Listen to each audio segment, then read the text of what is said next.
that smells amazing. It's chamomile. Come sit by the window while it's still light out. The rain hammered against the window like 1,000 unspoken regrets. But inside our cramped Brooklyn walk-up, the world felt even smaller. I swiped right on a profile that made my heart stutter, a guy with a crooked smile that promised secrets. His bio whispering about late-night sketches and the ache of starting over.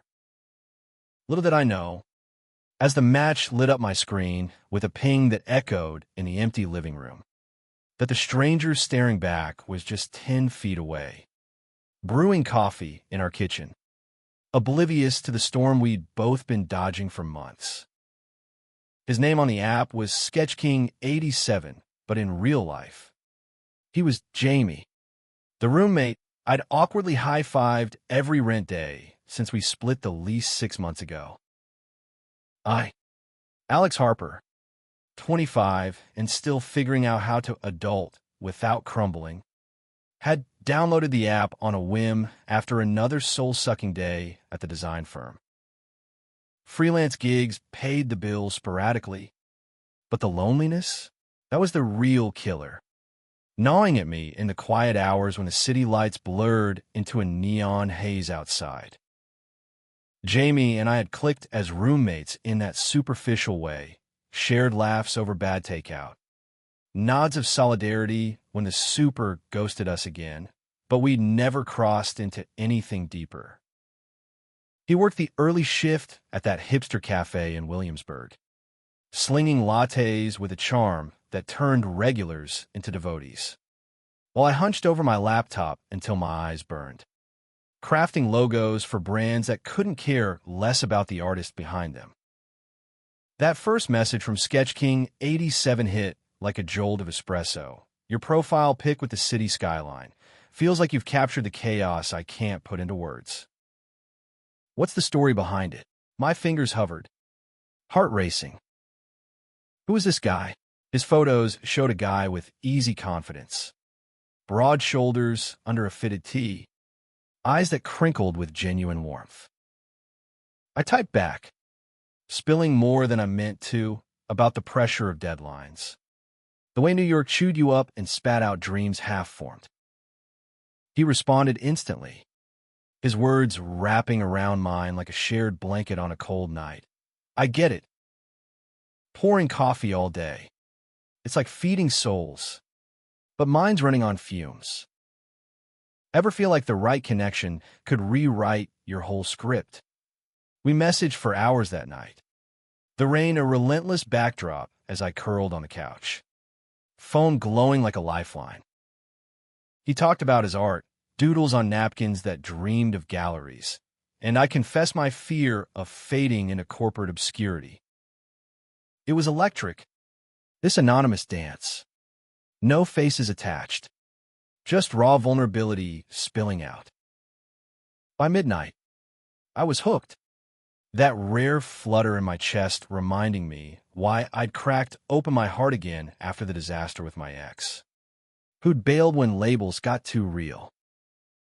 Jamie shuffled in around then, yawning from his shift, his apron slung over one shoulder like a cape. Rough night, he asked, pouring himself a glass of water, his voice gravelly from the steam and chatter of the cafe.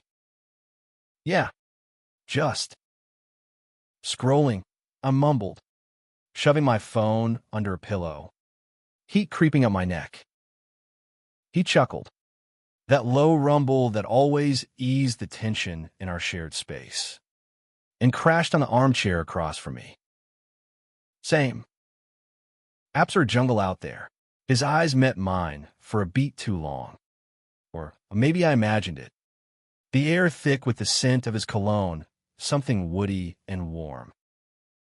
I forced a laugh, but inside, Sketch King's latest message burned in my mind. Tell me something real. What's the one thing you'd change if you could? The next morning, sunlight sliced through the blinds like a promise. But my head was a whirlwind. I woke to the smell of fresh brew, Jamie's ritual. That pot always on before his shift. He was at the stove, flipping pancakes in nothing but boxers and a tank. His back muscles shifting under smooth brown skin marked by a faint tattoo of a compass rose between his shoulder blades. I noticed it before, in passing, but now it felt like a map to somewhere forbidden. Morning. Sleepy head, he called without turning, plating the stack with a flourish. Fuel up. World's not kind to the unfed. I joined him at the rickety table, our knees brushing under it, an accident we'd both grown used to in this shoebox apartment. As we ate, I stole glances, wondering if Sketch King's easy humor mirrored the guy scraping syrup with his fork. Work dragged that day. My boss nitpicked a rebrand until I wanted to hurl my MacBook out the window. By lunch, I was messaging again, boss from hell. Remind me why we chase these gigs. His reply, because the wins taste sweeter after the grind. What's your escape? Music? Runs? Bad rom-coms. I hesitated, then typed, late night talks with someone who gets it. You. His response took longer. Dots dancing like anticipation. Honestly, cooking for one, but dreaming of two. And yeah, those talks. They keep the spark alive. My pulse thrummed. Who is this man? Weaving himself into my thoughts like thread through canvas? That evening, Jamie got home late, rain-soaked and grinning, a paper bag swinging from his fist. Peace offering from the cafe, croissants gone rogue. We devoured them on the fire escape, legs dangling over the alley, the city humming below like a beast in repose. You ever wonder, he said, voice soft against the drizzle, if the person you're meant for is closer than you think? I nearly choked on my bite, the words too eerily close to my apt confessions. All the time, I admitted, our shoulders touching, warmth seeping through damp fabric.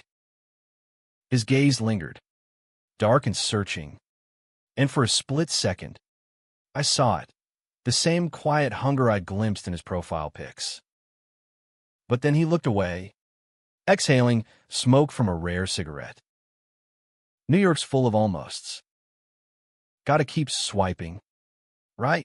The word swiping landed like a pebble in still water, ripples spreading. I nodded, throat tight, and retreated inside, firing off to Sketch King, fire escape confessions tonight. Felt real. You ever have a moment like that?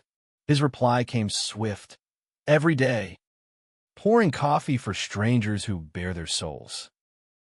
Wish I could share one with you. God, the poetry of it. We escalated from there, voice notes that played like stolen kisses, his timbre rich and teasing, mine cracking with nerves.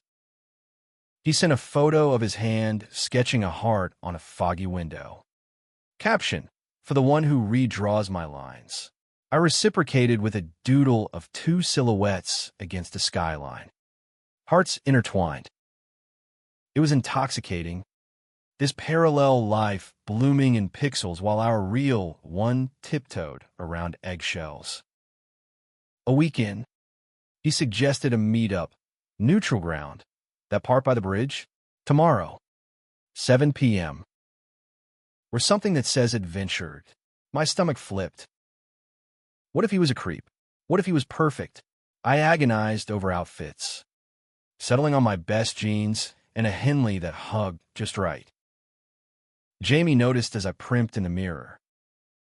Hot date, he teased, leaning in the doorway, towel around his waist post-shower, droplets tracing paths down his chest. Something like that, I said, avoiding his eyes, the steam from the bathroom carrying that same woody scent. You, he shrugged, but his smile faltered. Nah. Solo night. Be safe out there. Alex, the concern in his voice twisted something in me. As I left, his luck follow me down the stairs like a whisper. The park was alive with joggers and buskers, the East River glittering under sodium lamps. I spotted him immediately, or thought I did, a figure on the bench, profile sharp against the twilight. Tall, athletic build, that crooked smile as he scrolled his phone. Heart pounding. I approached, words tumbling, "Sketch King." He looked up, and the world tilted. Those dark eyes widened in mirror shock. "Alex, Jamie." The bench might as well have been quicksand. We stared. Phones clutched like lifelines turned anchors. The apps glow mocking us from our screens. "Holy shit," he breathed. Half laugh, half groan, running a hand over his close-cropped hair. He was in chinos and a crisp button-down, sleeves rolled to show forearms corded from hauling espresso machines, looking every bit the barista who'd charmed my digital heart. You're Sketch King," I stammered, sinking beside him, the space between us charged like the air before thunder.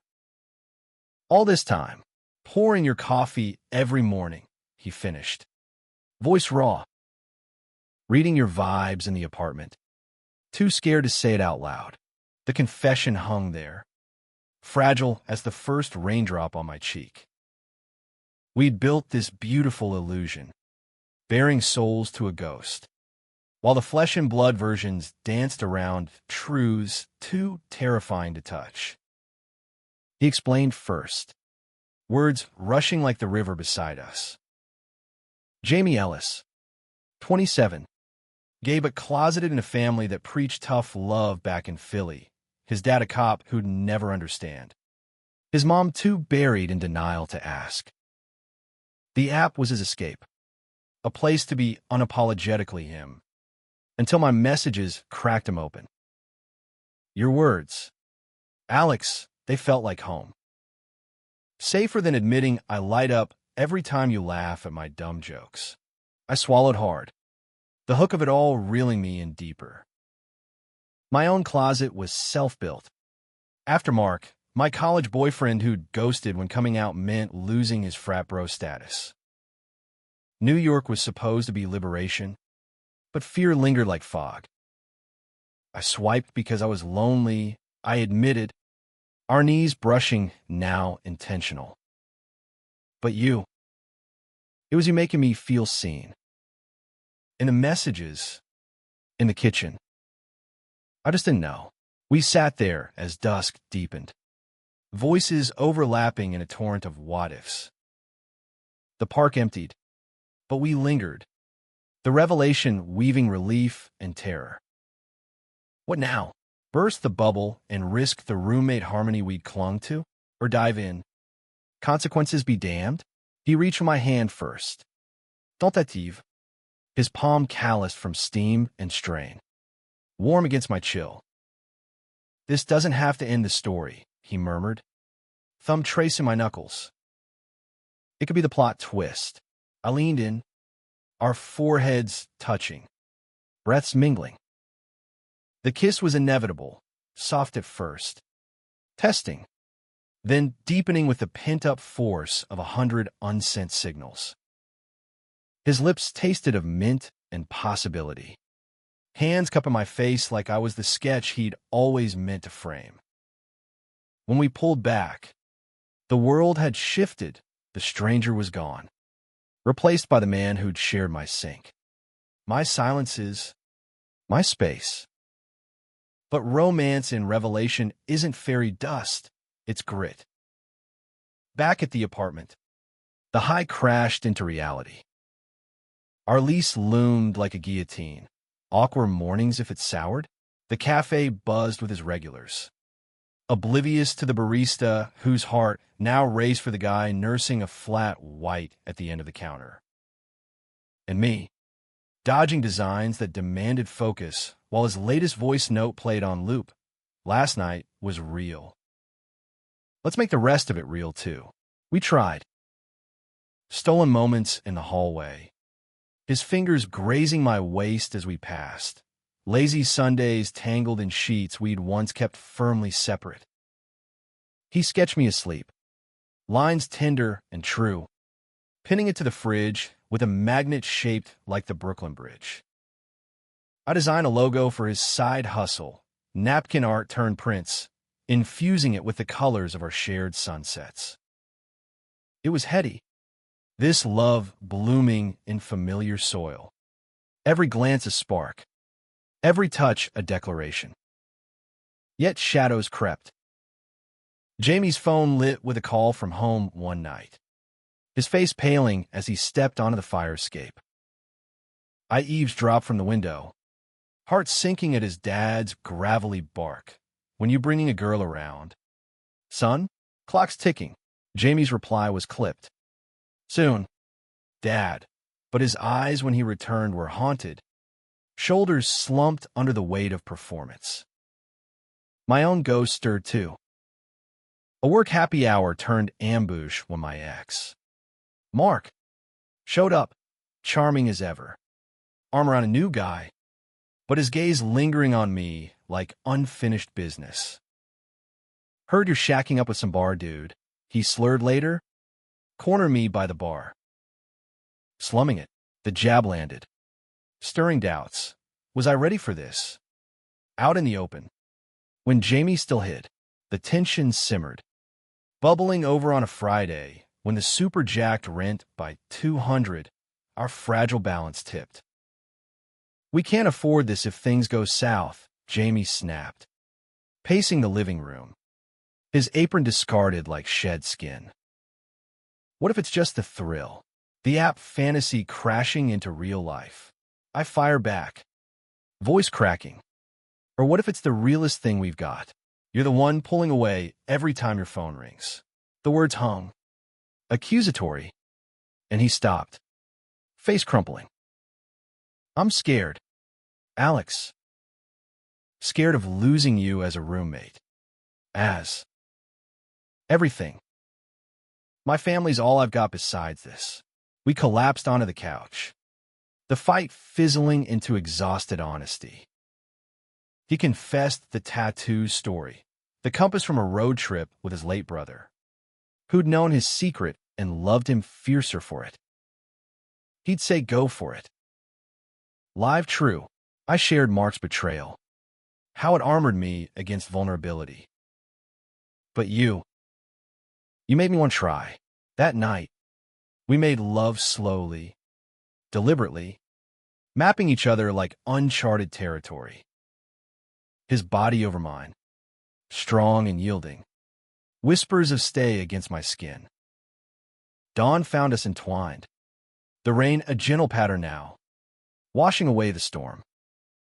But fate loves a twist. 2 weeks later, Jamie's cafe hosted an art pop-up, his napkin sketches on display, my logo gleaming on the invites.